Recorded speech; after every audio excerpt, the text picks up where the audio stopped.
Hai semua, kali ini saya buat kue mangkok mekar rasa gula merah yang empuk, lembut, dan enak banget. Buatnya juga mudah, hanya diaduk-aduk aja dan bisa banget dijadikan ide jualan ataupun dijadikan ide cemilan.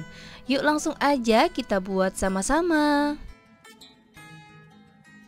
Pertama-tama kita buat larutan gula merahnya dulu. Siapkan pan, masukkan gula merah sebanyak 240 gram, gula pasir sebanyak 3 sendok makan, lalu tambahkan garam sebanyak setengah sendok teh, serta daun pandan sebanyak 2 lembar. Kemudian saya menambahkan santan sebanyak 480 ml. Aduk rata. Selanjutnya kita masak di kompor menggunakan api sedang sambil terus diaduk supaya gula merahnya cepat larut dan santannya tidak pecah ya teman-teman.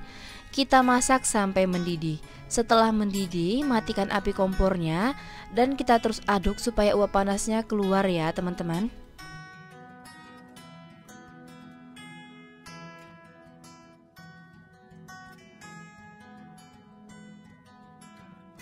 Selanjutnya, siapkan wadah bersih dan saringan. Kita saring larutan gula merahnya supaya bersih dari sampah ataupun gula merah yang masih belum larut.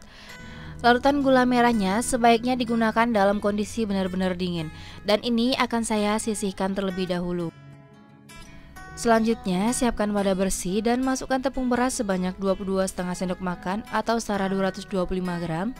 Lalu tambahkan tepung terigu sebanyak 12 sendok makan atau setara 120 gram. Tambahkan ragi sebanyak 1,5 sendok makan dan ini kita aduk rata sampai semuanya tercampur.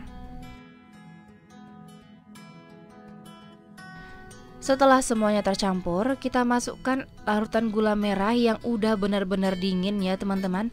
Dan ini akan saya masukkan secara bertahap dan sambil diaduk.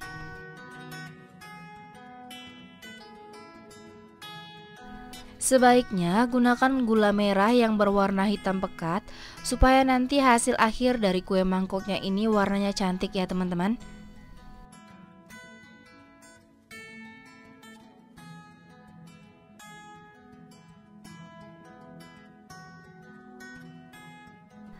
Pastikan air larutan gula merahnya ini benar-benar dingin ya teman-teman, supaya raginya tidak mati.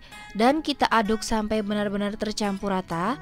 Tekstur dari adonannya licin, halus, tidak menggumpal ataupun bergerindil.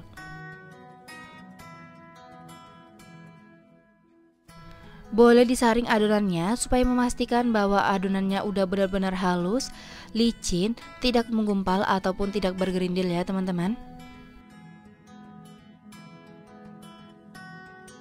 Adonan ini akan saya istirahatkan kurang lebih selama 45 menit dan tutup dengan kain bersih ataupun plastik wrap dan biarkan sampai adonannya mengembang serta timbul gelembung-gelembung kecil ya teman-teman. Sambil menunggu adonannya mengembang, siapkan loyang talam dan jangan diolesi dengan minyak ya teman-teman. Kita panaskan bersama kukusan kurang lebih 10-15 menit dengan api sedang. Setelah 45 menit dan adonannya mengembang serta timbul gelembung-gelembung kecil, kita buka plastik wrapnya. Lalu aduk rata sampai gelembung-gelembungnya ini pecah dan adonannya turun ya teman-teman.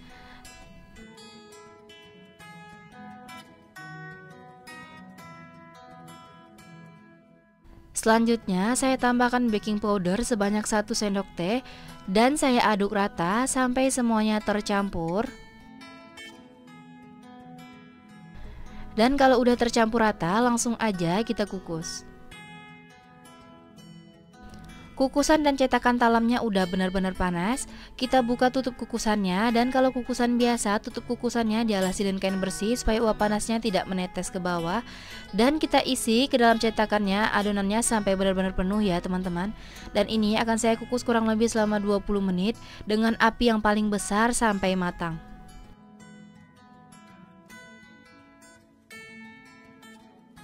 Setelah 20 menit, buka tutup kukusannya dan kue mangkoknya udah matang serta merekah semua. Langsung aja kita keluarkan kuenya dari dalam kukusan ya teman-teman. Dan lakukan hal yang sama pada adonan selanjutnya. Panaskan cetakan talamnya terlebih dahulu dan kita kukus selama 20 menit sampai matang. Nah, ini dia tampilan dari kue mangkoknya, udah matang semua, merekah semua ya teman-teman. Kurang lebih saya dapat dari satu resep ini sebanyak 24 buah dan bisa banget dijadikan ide jualan ya teman-teman. Cara mengeluarkannya juga cukup mudah, cukup ditekan-tekan aja, tidak terlalu sulit, dan ini juga tidak lengket ya teman-teman, walaupun tanpa diolesi minyak sayur. Kue jadul yang satu ini masih banget dicari orang-orang karena rasanya yang enak, kuenya yang empuk, manis dan gurih, serta legit banget ya teman-teman. Bisa teman-teman lihat kalau serat dari kue mangkoknya ini halus banget. Saat saya tekan terasa empuk dan lembutnya. Untuk rasanya ini enak banget, apalagi disajikan dengan kelapa kukus makin tambah enak ya teman-teman. Teman-teman wajib banget cobain resep ini di rumah. Terima kasih sudah menonton video saya, semoga bermanfaat dan sampai jumpa di video selanjutnya.